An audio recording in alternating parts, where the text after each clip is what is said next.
Welcome back to the Unanimous Decision Podcast. I am your host, DPalm. Follow me on Twitter at DPalm66. You can follow the show on Twitter at UDPod. And you can follow the MTR Network at the MTR Network on Twitter. That is the best way to make sure you don't miss any of the great content we've got coming out.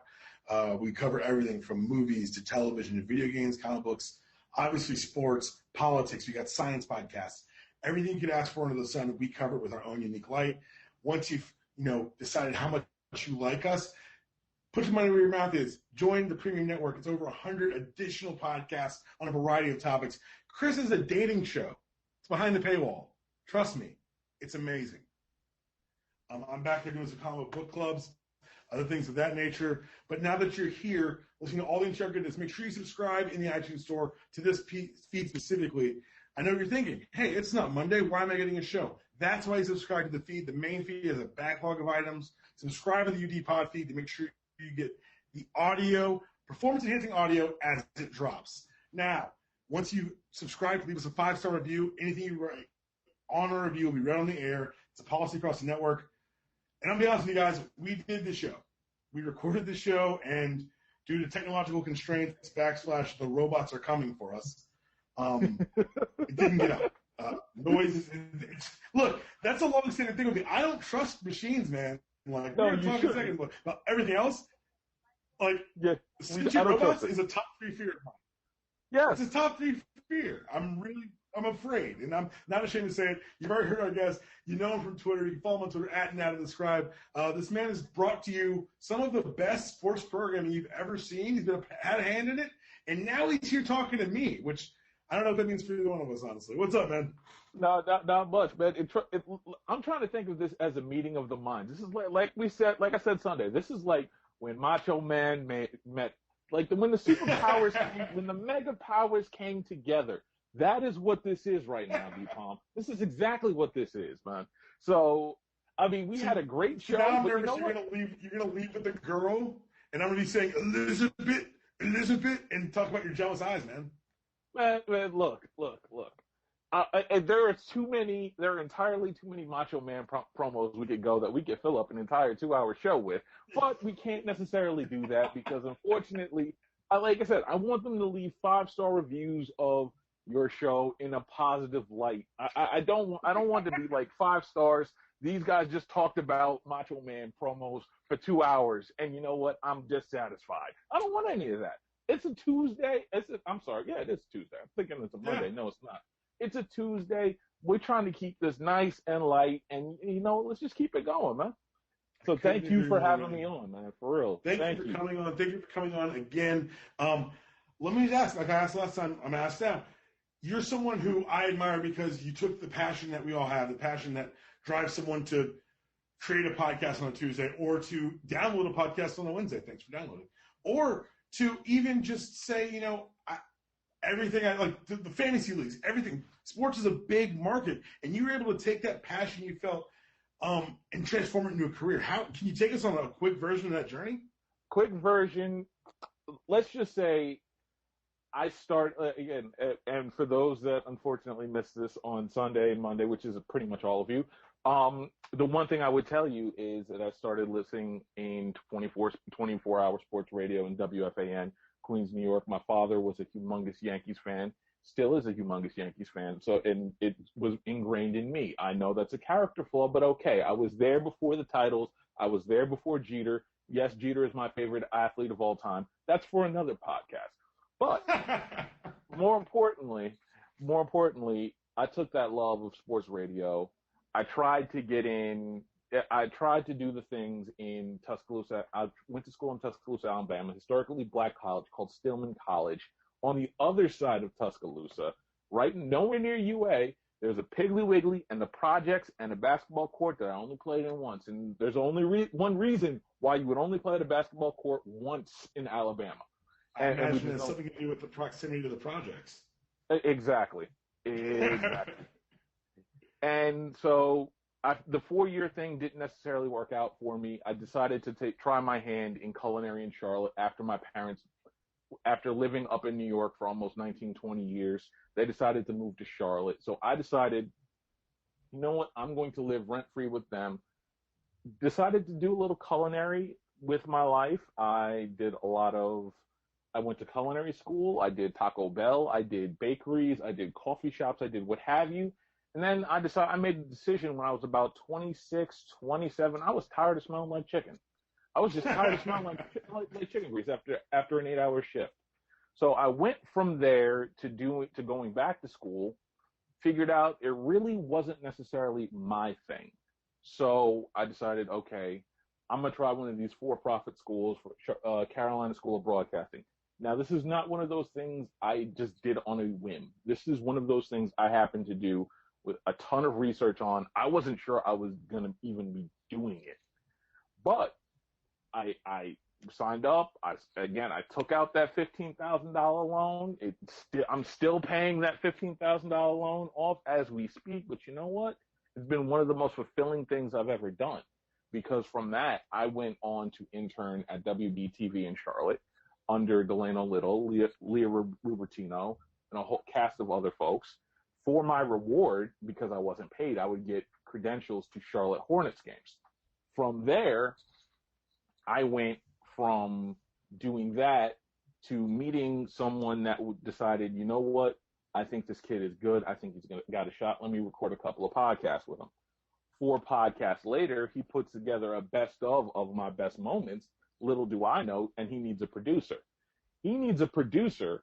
So again, my tape gets put in front of the program director, DJ Stout at the time, and lo and behold, I get hired as a board op. Now, this is about 2014 at this point. 2014, I am now I'm now just behind the scenes at WFNZ in Charlotte. This comes with a lot of great perks. I'm not gonna lie. If you have a chance to board up at a station and you're just starting out, whether it's broadcasting school, what have you, do it, because sometimes the perks to that gig are some of the greatest that you could ever get. Like, I got credentialed to Hornets games. I didn't have to pay a single thing. They feed you there. They give you free soda. They give you popcorn. And hell, when the playoffs come around and you get those credentials, do you realize, like, they bring out the spreads? Like, national media. Yeah, you have national media there. They bring out, like, the top choice fare. It's catered. It's a beautiful thing. You get Coca-Cola in the nice glass bottles, bro. Nice glass bottles. Vintage. Mexican Coke. It's a beautiful thing. So after about a year of being a board op, they decide, you know what? We think this kid has talent. We're going to let him do a couple of shows on the air. And partially it's because I came cheap. I'm not going to lie. That's probably a big reason why, because rather than pay $20 and bring somebody else in, they figured they had a guy under contract who they paid $10 an hour. And you know what? Let's go do that. Let's go give him a shot. If he sucks, we get rid of him and he just stays on the board. So I go from behind the board to on the mic in basically a year. July 4th, 2015 was my first time on air. I flipped that. And from there, I worked a whole bunch. Whenever someone was out, I would come in, fill in for them. And when people started going to the Super Bowl for the Panthers Super Bowl, I got to stay back and I got reps. You got the gig. Yeah, exactly. It's a pretty good gig until you realize that the media field is shrinking. This is going to be a common theme in my story, very common theme in my story, because they decided to cut my production because they were in terms to acquire another couple of radio stations. I did not know this at the time. I didn't realize it until, I don't know, maybe about 4 or 5 months later. So they reduced my hours. I'm back to a part-time producer, part-time fill-in guy, and I'm deciding, you know what, I need to go find some work. So, lo and behold, ESPN has a nice little spot called the Content Associate Program. Now, for those that are listening that want to get into broadcasting, even though the spots are full and they're only going to be hiring recurring, take it. Take it. Trust me on this one. You're going to want to take the position, because just the amount of access that you have, the amount of just things that you can do with ESPN, the amount of stars you run into. So I get hired on in August of last year. Right. And from there, I was doing a lot of clipping of digital events for the ESPN website. I was creating highlights for SportsCenter. I was prompting some of your favorite shows. I got to meet a lot of, again, I was there for the genesis of the Six, for God's sakes. I was the first one I met Michael Smith, and he's one of those people that is he's as genuine on the camera as he is off the camera. Hey man, how'd they pull that shit off? Oh. Like, how'd they convince him to give him the Six? Like, every time I see the Six, I feel like, yo, we cheating, we won, don't tell them. No, we're stealing. No, do you have any? Yeah, that's what it feels like. Like the thing that people don't realize is they're going to be there for the next 3 years, guaranteed.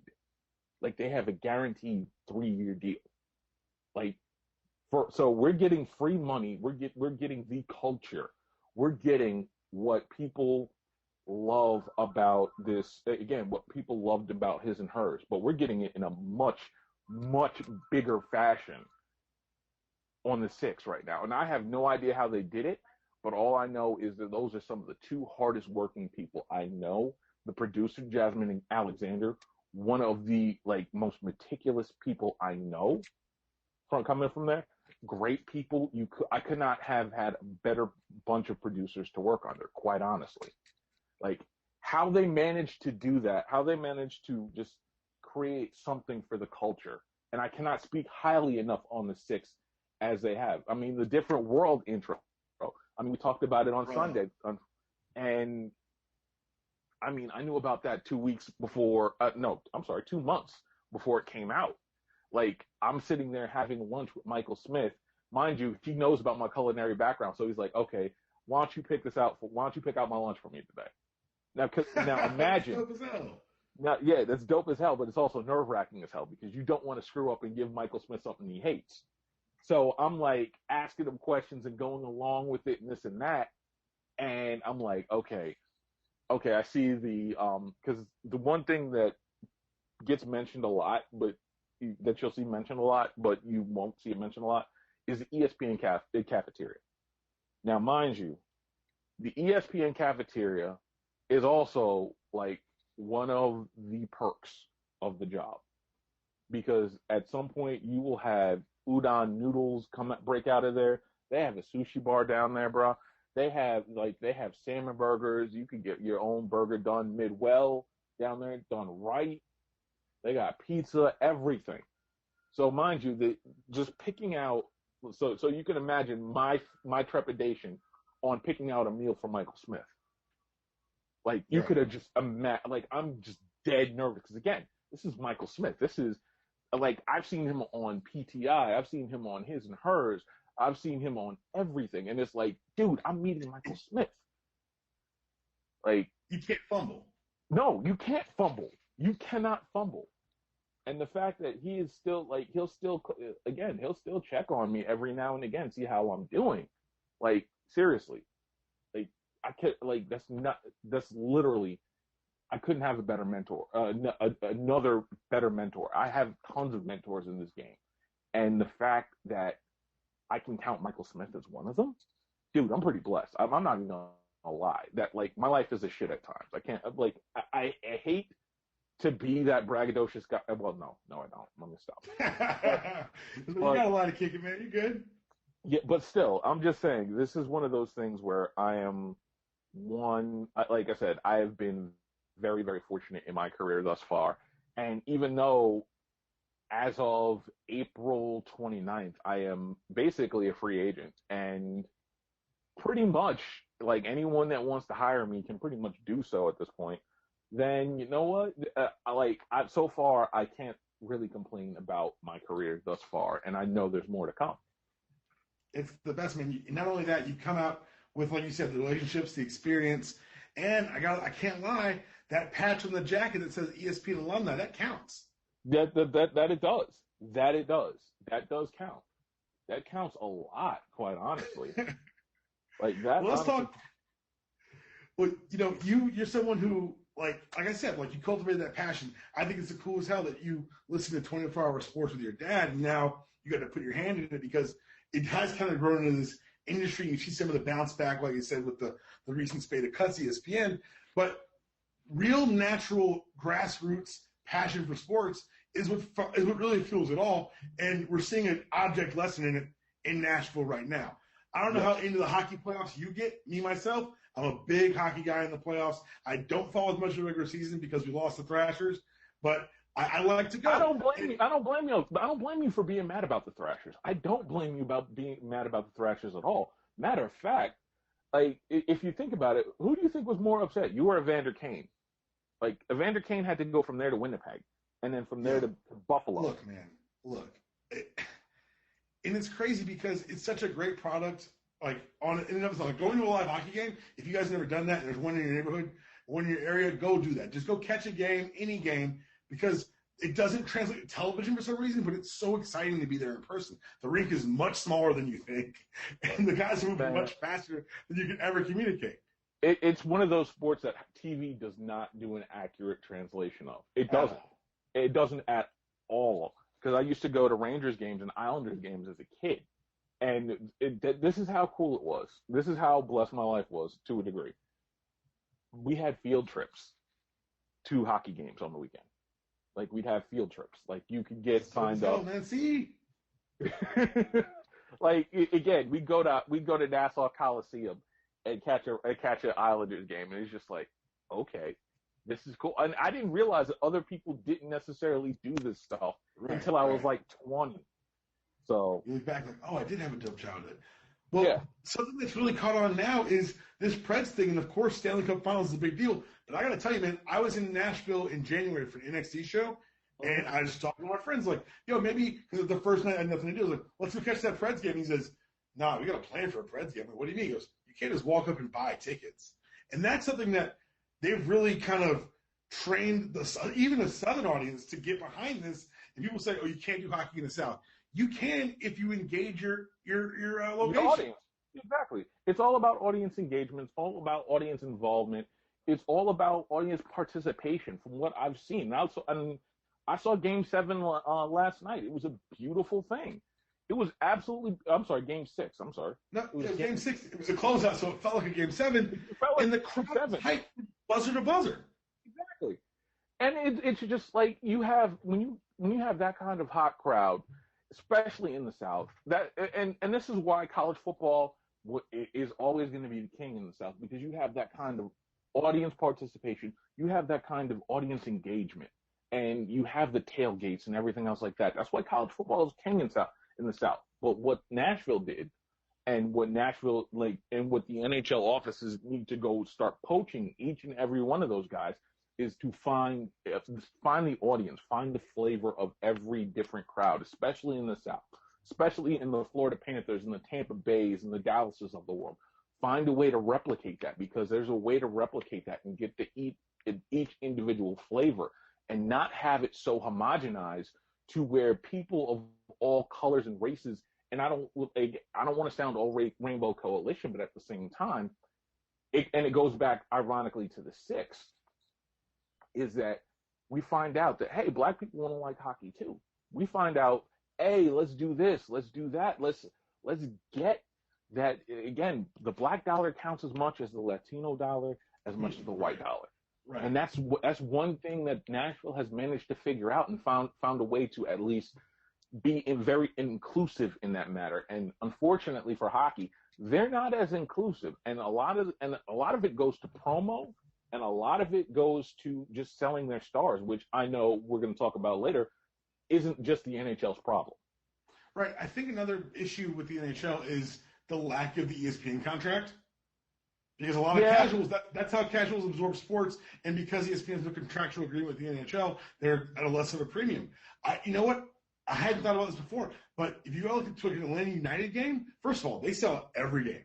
Yes. It is that fabled rainbow coalition, because it's Atlanta. The black dollar is the dollarist. Yeah, exactly. The black dollar is the dollarist, and it's funny you mention that, because it's not just with MLS. It's not just Atlanta. It's Orlando. Orlando has some of the livest fans I've seen in a long time. I mean, you got folks in Minnesota showing up in the snow. Like MLS is becoming one of those things that they're going to be like a financial power and a financial problem, and they're going to at some point when that ESPN deal comes up, and you start seeing places like Seattle and Portland continue to be the places that they are right now. On top of that, you have Orlando, you have Atlanta. You're probably going to see a Miami franchise, hopefully, because the next amount of expansion is going to be announced. I don't think Charlotte's going to get it because of certain bills that were kind of tabled or quote unquote repealed. Again, HB2. Yeah. But there are certain things that when the ESPN contract does come up at some point for that, they're going to be a very, very, it's going to be a surprise lucrative deal, because people are going to be like, MLS got that, how much? Yeah, because if you see how much they bring out, then yeah, it makes sense. Right, and I thought it was just because Atlanta's got the situation where the stadium's not built, so they're playing in Bobby Dodd, so it's like a lot of, it seems it's a premium because there are just fewer seats. But no, you're right. I started looking around the country and like, it is special because it's in Atlanta and Atlanta's got some twist on everything. But like the fans call themselves Footy Mob after Goody Mob, like that's pretty good. Yeah. But like it translates. It's happening across the country, and you're right. I think Atlanta is just the next stop. Exactly. And the one thing that MLS has done better than everybody, I want to say, except the NBA, is again be inclusive. Mm-hmm. They're like, we don't tolerate this, we don't tolerate that. There are no quote unquote racial issues. This is the one soccer league in the world that doesn't seem to have too many racial issues to it. It's the one, mind you. The one. Yeah. Because, again, if you start Googling European soccer and racism, you're going to get a lot of hits. So this seems to be the one place, the one, where it seems to be all-inclusive. The fans care about the sport and very little else. And, I mean, it's such an easy sport to get behind, especially since it's relatively cheap to show up. You show up, you cheer, you leave, and you don't have to worry about parking afterwards. So far. It's a beautiful thing right now with the MLS. It's in a really great place, and I hope it keeps growing at this pace. This is a sport that's determined to grow its fan base. Let's talk about a sport that seems to not want to grow its fan base. Aaron Judge last week went on, I guess it was one of the assorted late night shows. I think it was Fallon. And he did this bit where he put on glasses and went in a park in New York and talked to self-described Yankees fans. Take a listen to this really quick. Lifelong Yankee fan. Your name again was? Mike. Mike. Big Money Mike. Favorite player so far this year? Who do you got? Probably Brett Gardner. Brett Gardner? Yeah. Gardy. Ellsbury. I like Ellsbury. Ellsbury. Aaron Judge is tremendous to watch. You know, so far I think he has about 13 home runs. Yeah. What do you think he'll finish with? 40. 40? Yeah. He can't keep up this pace, I don't think. I mean, I think he can, though. If he goes to 60, great. Yeah. 60. Well, why not 70? Well, I think Judge is going to be a star. He's a pretty big dude. You know, how much do you think he benches? Maybe 350, 400. 400? Yeah. You're right. Yeah. You're right. Who's your favorite player right now? Adam Judge. Adam Judge? By far, he's a beast. It's a horrible look.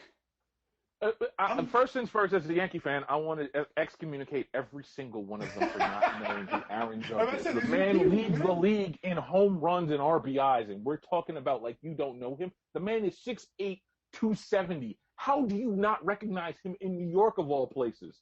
I understand if you might think he might have been Blake Griffin, maybe, just maybe. I can get that because he does look a little bit like Blake Griffin if we're going to keep it a buck. But at the same time, how you do not realize that beige dude is the same guy that's blasting home runs and has the highest exit velocity of the season right now in terms of hitting a home run is beyond me.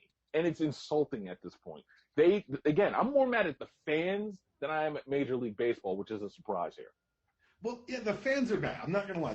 This is bad. Like, the fact that you're like, that these people are citing Aaron Judge as their favorite player this year and not realizing that they're talking to him is absurd. But at the same time, it kind of speaks to baseball's like. Yeah, it does. Mike Trout is an all-time Hall of Famer. He could walk in my office right now while I record with a Mike Trout jersey. I'd be like, hey, man, how'd you get in here? Who are you? Yeah, exactly. And when you think about it, Mike Trout's had what? One Subway commercial, and that was it. Like, you barely know who he was. Matter of fact, I remember last year, I remember someone doing a highlight, and this dude in the hoodie's on the sideline. I'm like, wait, who is that? And they're like, oh yeah, that's Mike Trout. Like, like really? I had no idea what he looked like outside of his uniform. I legitimately had no idea. And this is, at this point, the failure to market younger stars was it's been going on for a while. They stopped doing it with Jeter. They stopped with the Jeter, Garcia, Parra, A-Rod era. Now, granted, 2 of those 3 are under suspicion of PEDs, one of which has been caught. But at the same time, who else? Not funny. Not funny. Not funny. Not funny.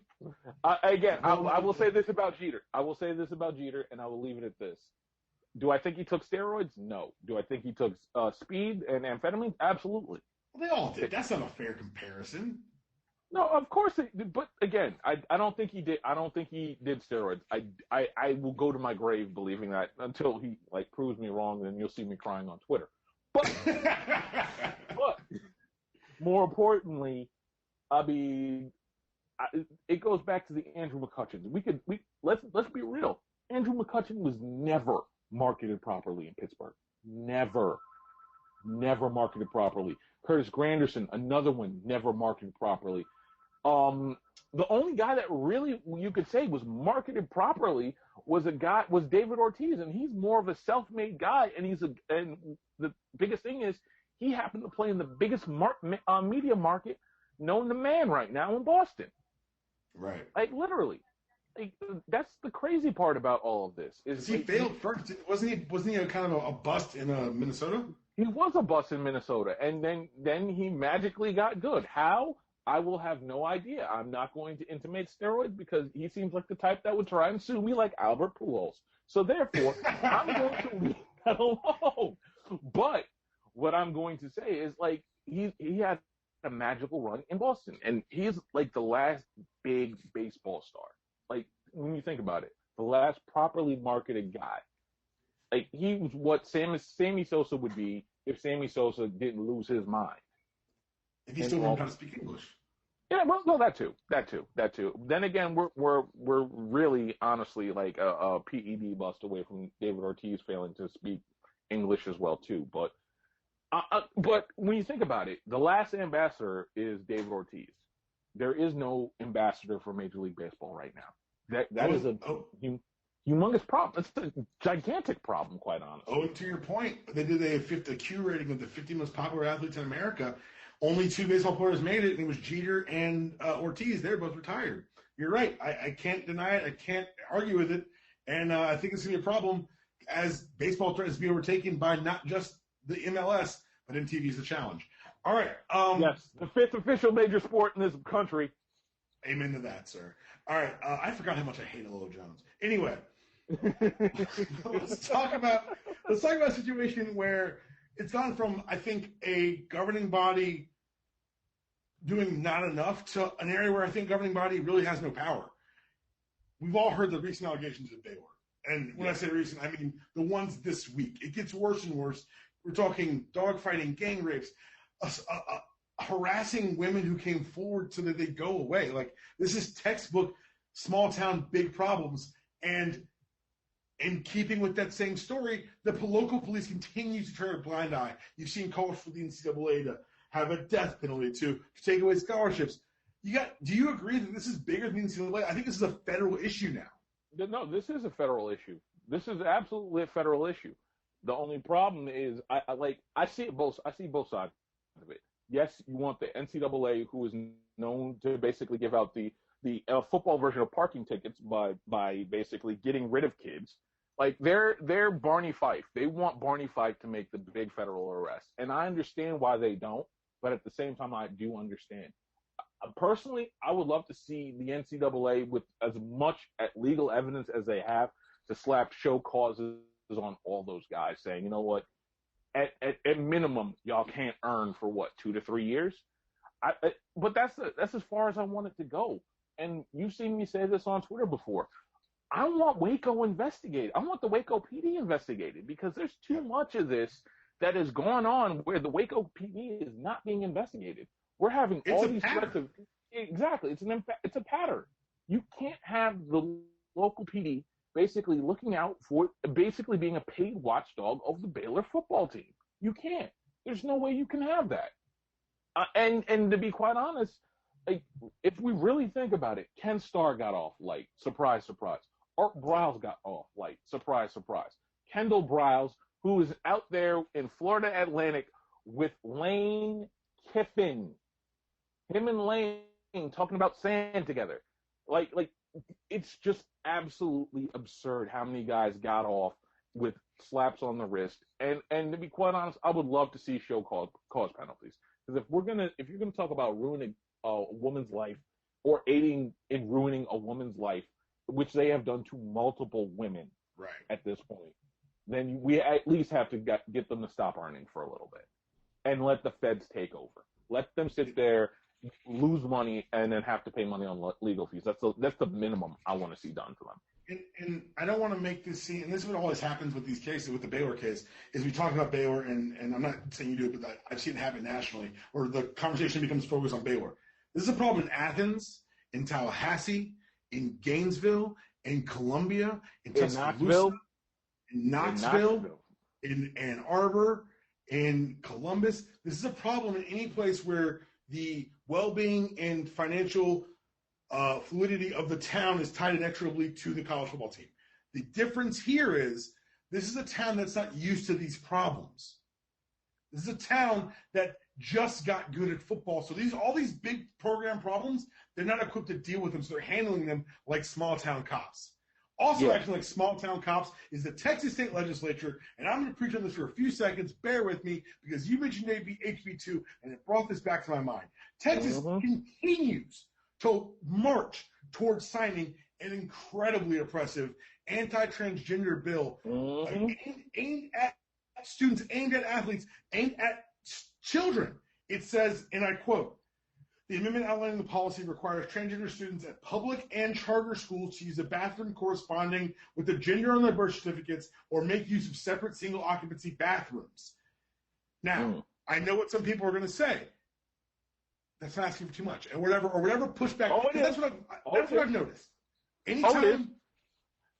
Like, the one thing I will say about this, and this is the one, and thank you for getting into this, because as you know, this is also like a personal passion of mine. For those that do not know, my ex-wife is now a transgendered male, and we are still really good friends. We are still understanding. But as someone that has seen the struggle that my ex has gone through, to be quite frank, like, sexuality is none of the next person's goddamn business. I'm sorry. Amen. Like, it's none of your business. The fact that we have a lot of people that can now pass for male and not get harassed is just, besides that, more importantly, if Texas really wants to do that, then I want to see everybody that was outraged at North Carolina come right down on Texas and start boycotting again. Hey, you guys want to move? You guys want to lose Super Bowls? You guys want to lose NCAA? You guys want to lose NCAA events? Go ahead. Look at what it did for North Carolina. They had it for 2 years and they lost over damn near $500 million. Go ahead and do it, Texas. And that's what I'm bringing up, because some people are going to minimize this because their activism or their allyship towards marginalized people always finds a line. What I would tell you is this: for your friends, or maybe not you, maybe someone in your life says, "I don't feel strongly about the bathroom bill." What this bill is doing is making these people illegal to exist in public. It's legalized Jim Crow. It's legalized Jim Crow. Exactly. Controlling the facilities you can use. We've settled that. Separate is not equal. We've settled that. Yeah, exactly. We settled this over 60, 70 years ago. And at this point, the fact that we are actually trying to legislate sexuality in 2017 is beyond just ridiculous. The fact that we are still trying to do that. Now, granted, I say that as Roe v. Wade is probably coming up at some point in the next couple of years on the Supreme Court. Now, that ruling alone scares the shit out of me. So, go figure. Well, from Texas legislature acting badly, we're going to stay in the Southwest because New Mexico, well, they got outed. What do I mean by outed? The AD was found out to have paid $65,000, $64,949, don't want to shortchange anyone, for a golf trip to Scotland with, you guessed it, public funds. Now, we all know the best way to hide your money is to accept it from a bowl game. That way no one's really tracking it. When you're using public funds from the school, people are going to find out. And the article ran this morning exposing Paul and a group of New Mexico executives for spending this amount of money for 2015 trip to Scotland with luxury hotel arrangements and reservations to play at golf courses like St. Andrews. Anyone surprised? Or I don't think you're surprised, are you? No. The only thing that surprises me is that it was this blatant, this stupid. That's the only thing that surprises me. It's the only thing that surprises me. Like 100%. Literally, how are you this stupid to think, oh, I'm gonna take $65,000 from New Mexico and from New Mexico state funds, and I'm gonna go on a golf trip, and no one's gonna notice. Like they probably do this in South Carolina. You could probably get away with it there because you know what, people are gonna be like, hey, what's that money over there going for? Oh, nothing. Just gonna go down to Hilton Head because Hilton Head costs just as much, so it doesn't matter. But more importantly, like you do this at bigger schools do this all the time. New Mexico is not the size of a school to be doing this at. This is just dumb. Like again, this is another case of stupid criminal being stupid. So I mean, I want to be angry. I'm just more flabbergasted that this guy was this brazen and this stupid at the same time. That's it. Yeah. And you know who else isn't trying to hide it anymore? College football teams in general. Because you've seen a rash of these new, like, upgraded facilities. Like, I think Bama's got a water slide. And Texas has, like, I don't know, literally spaceships. Georgia just put a DJ booth in their football, I guess, activity center. I don't know what to call it anymore. People are going gaga over this. Meanwhile, they're not paying the players. And it's just another modicum of control. It's just saying, hey, you know the stuff you would normally do in your dorm rooms or your apartments, your off-campus housing? Don't do it there. Do it here. And by the way, read this playbook. And by the way, can we watch you? It is oppressive. It's Orwellian. And it's crazy because he brainwashed the kids. This is the stuff you recruit kids with. I was recruited. I played college football. I saw the amenities. It was very cool. But you realize that they're all designed to keep you under their thumb. Yeah, and the one thing I would ask about this is if you're going to put all this money into college sports and everything else like that, why don't you just build a dorm? Just build a dorm. If you're going to do that with the dorm and let the athletes have their way. If they want to get past money, if boosters want to go to this dorm and start passing out $100 bills, let them. If you're going to do all these amenities, then you might as well just loosen up the financial restrictions on what these kids can and cannot make. Because at this point, if you have more money than you know what to do with, then you either need to give it to the players, which you're not going to do because no one likes the idea of no more amateurism in college sports, which is bull. Or better yet, just give it to me. Just give me the money. I'll find a way. I will find a way that it'll make it to some charity or some. It might go to number 90 on the defensive line occasionally. I know how to dole out this money pretty decently, okay? And because I'm offering the suggestion on your podcast, DPalm, I am willing to cut you in for 50% if they go with this idea. That's all I need to hear, baby. Let's do this. Man. We'll pay the players. We'll figure out a way. We'll find a way to pay the players that y'all don't get mad at. If any NCAA official is listening, you're more than welcome to give all that excess money to me. I'll make sure it finds a good home. And guess what? They come after us with their subpoena power. Oh wait, they ain't got no subpoena power? I guess they need to shut up. Mm-hmm. Yeah, exactly. Now, while I party on the horrific, just ineptitude of the NCAA, they're bringing the party back to the NFL. Now, normally I use this space to rip Roger Goodell every time I can, but he found a way to buy himself a little bit of goodwill and brought back the celebrations. Now, I'm not going to get into what this means, what this could mean. I got to ask you, all time, top of your head, no prep. What's your favorite? What's the most outlandish celebration you've ever seen in an NFL game? Most outlandish? It's got to be something Chad Ochocinco did.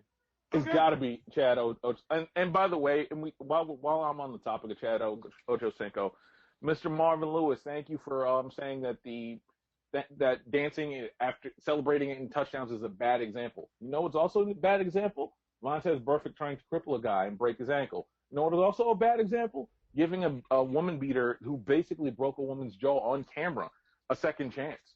That's bad examples for kids too, because that can just show, hey, look, I fucked up, and you know what? That's okay, because you know what? Somebody's going to be desperate enough to give me another chance because I'm good. Okay, great example. Okay, off my soapbox. Chad Ochocinco, though.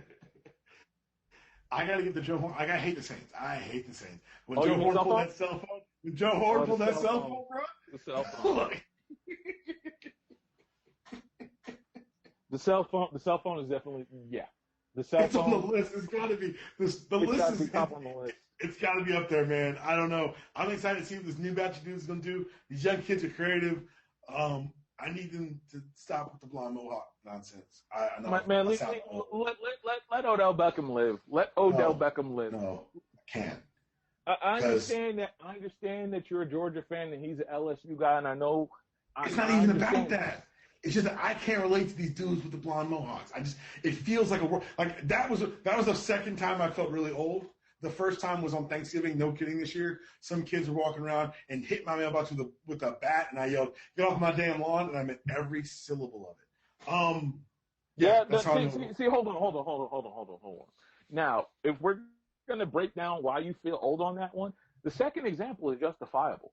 Like I would again, see, here's where you're at, and again, here's where we're at right now. See, this is one of those times where we just need to start getting like a basket of rocks. If someone hits somebody hits my mailbox, I'm throw more rocks. We should throw more rocks. I'm just saying, you know what? We should throw more rocks because you know what? You can believe in. Yes, we should throw. Again, it's not gun control, but it's rock control. It's rock control. Keeping kids off my lawn. Exactly. Now, let's move on to some real kids who are really impacting potentially my wallet next year. The NBA draft lottery was last week, and I know this is the favorite time for NBA conspiracy theories, whether it's, I assume you're a Knicks fan in your frozen envelope. Nope. I am not. I kicked that habit back in 2001. I've never been prouder of any other sports moment in my life is kicking that I'm glad to see you're free, man. Exactly. Unfortunately, like I said, I covered the Hornets. I have kind of, again, you develop relationships with certain guys, so I want to see them do well, so I will root for them occasionally. And it gets hard. It gets hard. I'll tell you that. Again, having Michael Jordan as your owner and basically being the Bob Johnson of the Eastern, not Bob Johnson, but like Donald Sterling minus the creepy creepy voicemails of the Eastern Conference does have its downsides occasionally. Yeah, but let's just say it this way. If you're one of those people who does truck in NBA conspiracy theories, this year's draft lottery didn't stop any of that. No, it didn't. But you know what? Was there any, quite honestly, was there going to be any result that wasn't going to basically be like, man, they rigging it for this guy? Like, there's a reason that you could rig it for anybody. Like, you could justify it with anybody. If the Suns winning, they just gave it to the Suns because they didn't want any conspiracy theories. They gave it to the Timberwolves because they want Minnesota to challenge Golden State. They gave it to the Pistons because the Pistons have a new arena. They gave it to the Hornets because, Jordan did this for, again, calm down the Oakley situation. There's no amount of justification. Like, you can justify a conspiracy theory no matter how far you go. That's the beauty of conspiracy theories. And unfortunately, it's why Alex Jones still makes money on InfoWars. The only conspiracy theory I believe in is that Stevie Wonder's not blind, but I don't think that's conspiracy. That's a fact verified. No, that's an actual fact. That's an actual fact, though. Now, I got to ask you, the number one pick, it went to Boston. If you're Boston, coming off of what happened in Game 3, and who didn't play, and who may or may not have affected the defensive rating of the Celtics, if you're Boston, what do you do with this number one pick, right? Man? Because Markelle Fultz plays his position. Again, for those of y'all that missed the beautiful conversation we had about this on Sunday, and I do mean all of you, I said I'd trade him. I said I'd trade him before that game. I still think you trade him because, quite honestly, when you have an Isaiah Thomas that's under contract for only $6.5 million a year, and in his final year of his deal, and you have to make a decision on him, a $200 million decision, on top of the fact that there's a really good chance that this was an aberration. This was a statistical aberration where you guys, similar to the Atlanta Hawks, sorry, DePalm, of a couple of years ago with the Corver, and where they won 60 games. I really do think that when you have these aberrations, you sell high.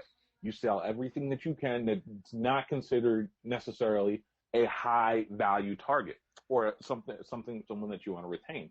You have Avery Bradley that is on the hook for, I believe, 12, 13 million a year.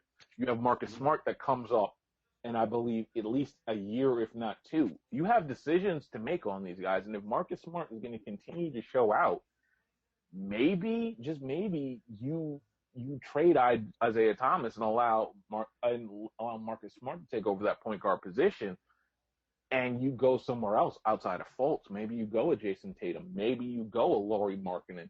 Maybe you go a De'Aaron Fox. Or if there are different ways you can attack this. And the biggest thing I've come away with this for is that Boston might be better off with Isaiah Thomas being an asset somewhere else where you trade him for a lottery pick. And there's teams like Sacramento that are dying for an attraction, because outside of that, Sacramento has Skal Labissiere, who is a undersized four that is still learning the game. And you're still trying to recoup whatever money you have from the Boogie Cousins years. So you got that. You've got other teams. Like, if you're Minnesota, you at least have to consider it, right? Like number 6 and maybe Ricky Rubio or something along the lines of that for Isaiah Thomas. I think you do, and especially, like, reports are already coming out that last summer Ainge tried to move Isaiah and couldn't get a market for him. I think that the performance of the Celtics and of Isaiah this year defensively hadn't exactly helped his value. Sure, he's a great scorer. Maybe he's a Jamal Crawford. Maybe that's the highlight of his career. But this season, you hear people comparing to AI, and I'm like, look, man, that's a blasphemy. That was blasphemous to begin with. Again, I'm not the biggest AI fan. I would have never compared Isaiah Thomas to AI. I would have never compared, because AI in this, while he would have had his efficiency issues, AI would have been a much more competent defender. And the one thing that teams did, especially because it was about being bigger and stronger in the early 2000s, is they would just put a bigger guy on him and they would just abuse him on the block. Whereas an AI nowadays would have probably been a little bit more, would have scored less. You'd have had less of those 60-point explosions, but you'd have gotten a lot more 20, 30-point explosions. And I think his career would have lasted much, much longer. So the one thing is, I will give Isaiah Thomas a lot of credit for honing and crafting his game to a point where he can be this great fourth quarter scorer, but it does have limitations. And one of those is the biggest one is defensively. And more importantly, as we've seen, small guards, it's really, really tough to get off on. It's really tough to get your scoring. It's really tough to do things when you're a smaller guard, especially against teams that know what they're doing defensively. And Cleveland is absolutely one of those teams. Matter of fact, it's what made guys like Allen Iverson, and to a bigger extent, the real Isaiah Thomas, scored 26 points on a broken ankle in the third quarter in the '89 finals. Like, that's what makes those guys so special. Those under 6-footers that did that is because they managed to beat the defenses and torch them despite being undersized. And Isaiah Thomas just isn't that level of special, and that's okay. Yeah, I call him the real Isaiah Thomas too. Coming off the heels, like I said, of Game 3, which is, the Celtics came back from a big deficit. LeBron kind of definitely no-showed, not even kind of no-showed. And that's kind of why we're talking about this, or it's becoming a more open topic of what do you do with Isaiah Thomas. The question now is, and I'm glad to see a little restraint on the media's part, but you've seen less and less of the LeBron's a choker. I'll tell you, guys, LeBron James is the best basketball player on the planet. I almost said football because, by God, he's built like a tight end. The guy was kept out of the top 3 of MVP voting because of some transcendent years. But let's keep in mind that he threw up 8 boards and 8 assists this game, which is career highs in both categories. So in some ways, you got some of the best LeBron you've ever gotten and didn't make top 4 voting because we're all kind of conditioned to just, that's what LeBron does. Now, the other more damning fact is that the All-NBA teams came out, and he got 99 first-place votes, and someone voted him second team. I want names. I want addresses. I want that person fired immediately. It's an outrage. It's a travesty. It's a mockery. You're talking about a man who in the last – since, I don't know, Golden State was up 3-1? Since, I don't know, Draymond called him one playoff game. Lost one playoff game. He's lost one playoff game. In those 14 games now, he has 3 games over 40, 9 games over 35, and posted 2 triple doubles. Pretty good. Here's the thing. I get why he was left off the top 3. At the same time, him not being and to a degree, like I said, if you wanted to put him second in the all NBA team, I get it to an extent. And by extent, I mean the only person you're putting in is Kawhi over that. But at the same time, there are 2 forward spots in that all NBA team. So if your first all NBA team was, let's say, Russ, Harden, Kawhi, LeBron, insert center here because it really doesn't matter. Like, if you wanted to do that, if a voter wanted to go that route, I would have completely understood. But I can't put LeBron in the all-third team because there aren't 2 small forwards better than him. There aren't 4 forwards better than him. So, like, if you put him in the all-third NBA team, then that's utterly disrespectful. Where, like I said, where I do agree with some of the voters is I can't put LeBron, like, that March killed it for me. That 500 March would kind of kills whatever argument you have for him being in MVP voting. I'm sorry. Like, 82 games matter. It's just and that's the differentiation. Unless we're going to change the voting measures to where we're going to consider the first round, which I wouldn't necessarily be mad at. If we started just saying, okay, MVP voting includes the first round of the playoffs. If we did a cutoff on that date, I would completely understand. I'm just not of the mind that if the 82 game sample size that was given was like, that matters. And until that doesn't matter and we start including the playoffs, maybe the first round, then you know what? That's okay. Then LeBron's going to have to live without 1. Now, granted, he's been shafted out of others. He's been shafted out of other MVPs. I will give him that. But this one is defensible. This one has a defense to it. This is my reply to everyone who says, I want to bring on people who I agree with. Because Natty just came out here and I gave him a platform for the psychosis, and I let him do it without interrupting him once. I want to go on the record as saying that and pat myself on the back. Yes, I did it. I knew I could. Now, I still think it's Cavs in 4. Yo, fuck your math. I don't care. Cavs in 4. Warriors finished out the Broom series over with San Antonio. Before we get into kind of the minutia of the space between now and the finals, I got to ask, you think we said the last of Ginobili?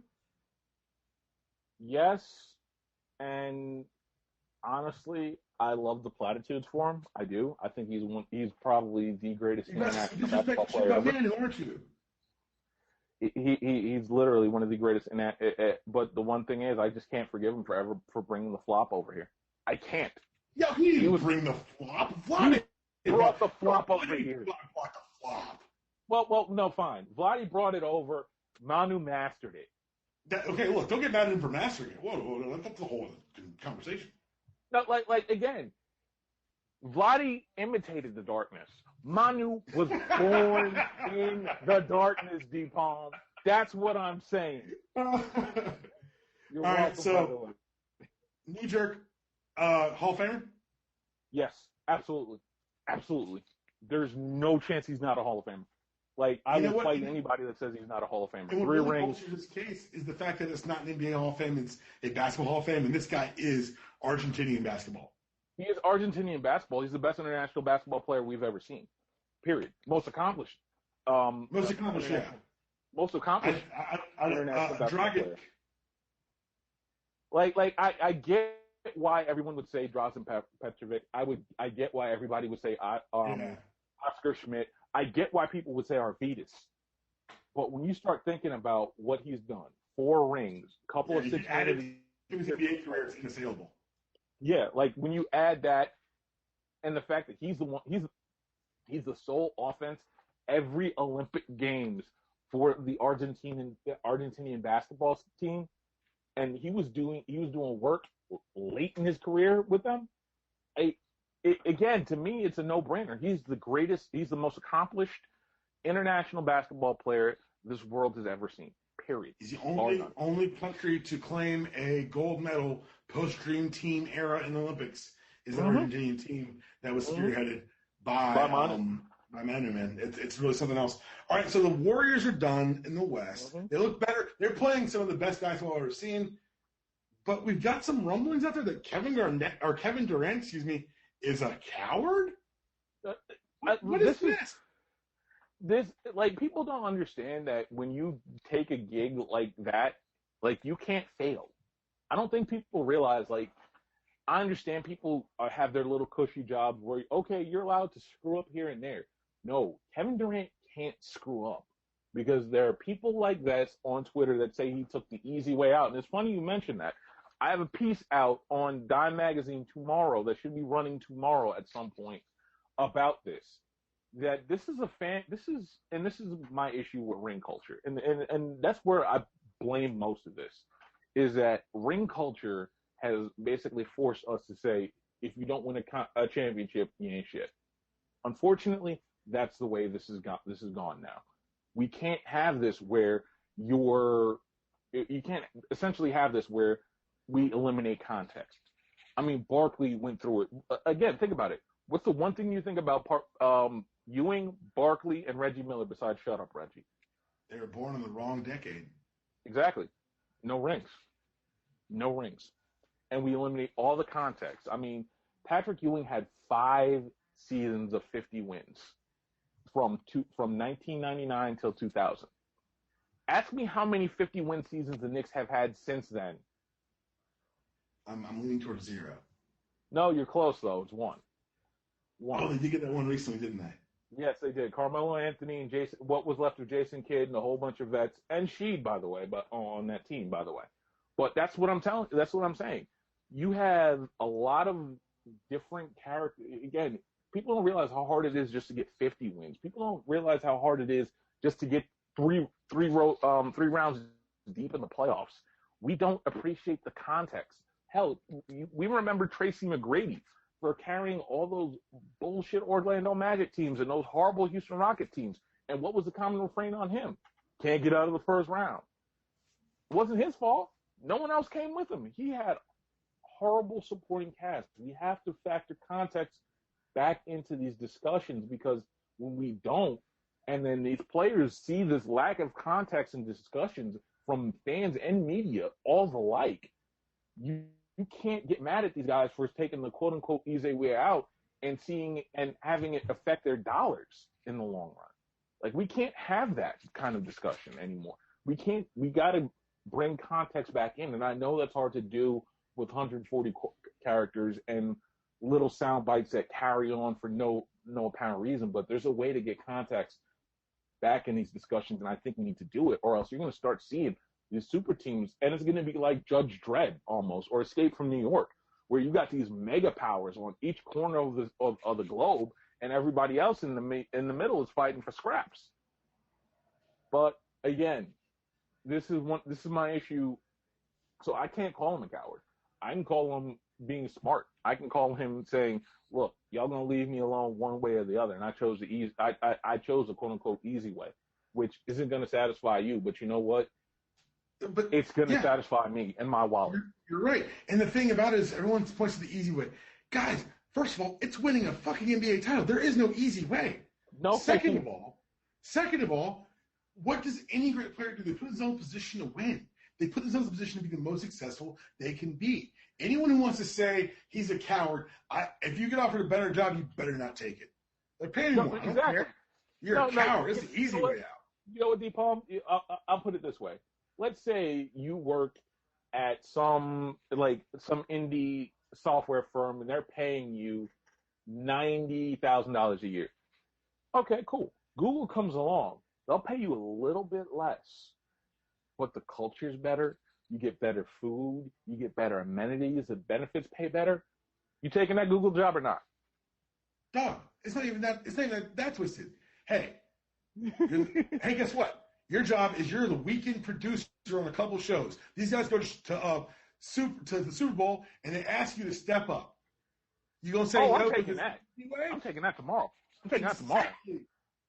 Exactly, my dude. I love it when the podcast comes in full circle. Before we get out of here, I do want to ask, do you have an MVP this week? Anyone from inside or outside of sports who you want to give a little shout out to?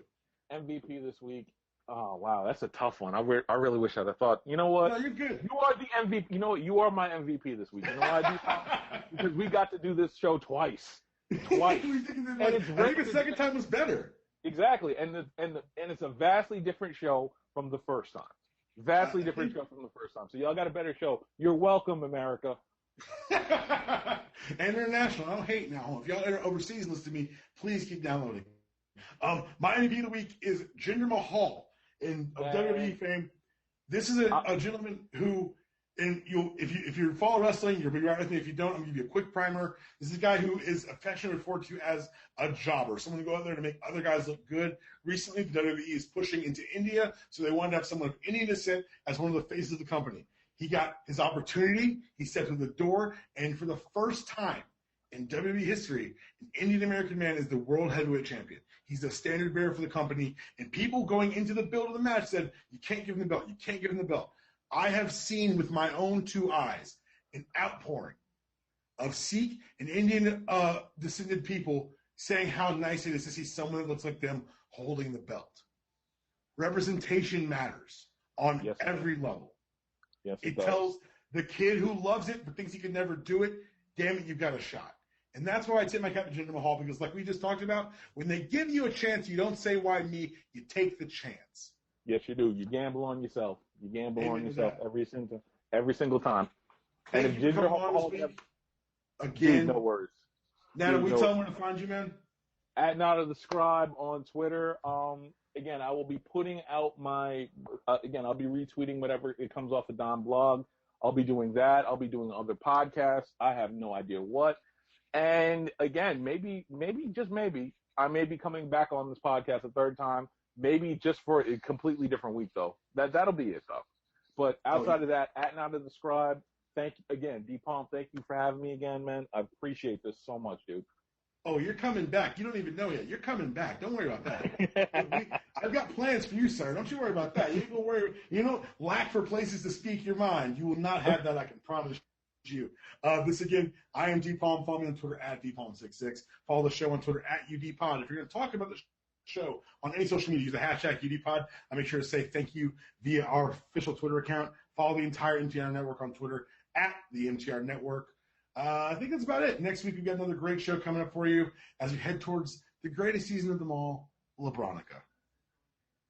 7 nights, every finals for the last 7 years. Happy LeBronica to you all. That was your show. This is your outro. See you next week.